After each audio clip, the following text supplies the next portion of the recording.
Colleges and universities want to be able to provide an accessible learning environment. One of the things that turns students off from any e-learning experiences is frustration from dealing with media, or if they can't figure out how to navigate.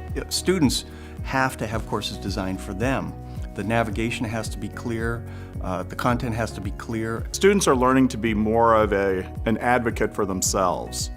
And this really stems from their experience in the K-12 environment, where the inclusive classroom has become the norm. It has to be the opposite of frustrating. It has to be, we use the term in Blackboard, you hear it a lot, of delightful, and really a good learning experience has that to it, where a student wants to jump in, knows they're going to get a quality experience, and knows that they're going to be having really interesting and provocative interactions both with the instructor, their other students, and with the content. The concept and philosophy of learner centricity is really impacting students in very positive ways.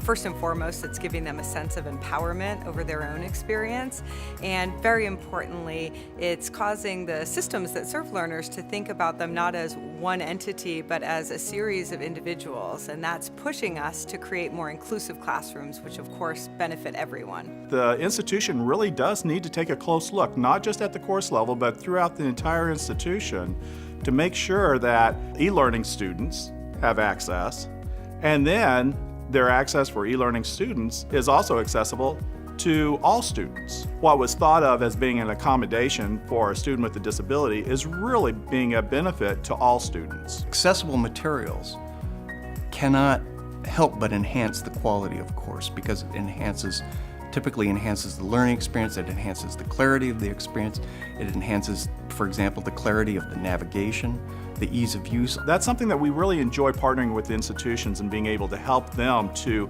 get a better understanding of what is required. How are we able to make that content accessible for those students? You may miss some folks who just need that different lens to look through the content or to be engaged, and you might be missing some really, really good students just because they're not learning exactly the same way as you. We can provide guidance, identify those barriers that might be existing, but also provide remediation opportunities for the university to be able to correct those barriers, remove those barriers. Some of the other forms that accommodations take place are address distractions, for example. And so all of those things that create a much clearer and unambiguous learning experience have a positive benefit for everybody who's trying to learn through it. We're absolutely not going to sit still when it relates to accessibility. The stakes are too high and it's too important for the future.